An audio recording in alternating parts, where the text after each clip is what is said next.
9 a.m. tomorrow. Let's get a look at traffic now with Danielle Deverell.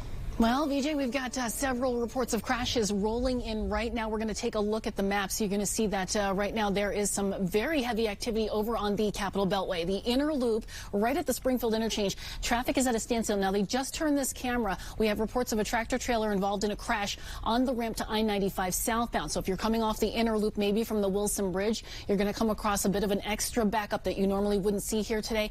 And, of course, that is compounded with the slower speeds that everyone is trying to observe as they try to get across these snowy roadways. Now, I was taking a look at some of the cameras from the area of the Springfield interchange. Now, you can see it is very almost white out there. A lot of this traffic coming down is from the Beltway down onto I-95 southbound. So there is some congestion in the Springfield interchange.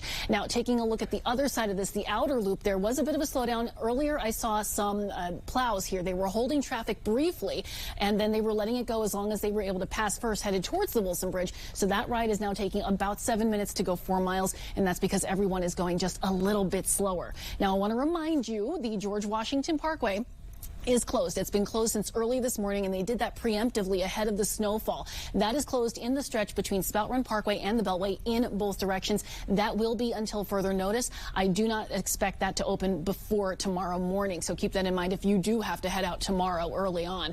Now, on the Baltimore-Washington Parkway, you can see that these roadways, even north of the Capitol Beltway, are pretty snow-covered. We've got slowdowns. This traffic here coming towards you is the southbound side. We're seeing some slowdowns in the area of Route 197, so keep that in mind if you are headed north of the district. And a crash on the westbound side of Route 50 getting into the district has been cleared. That's your traffic watch. Thank you, Danielle. There are a number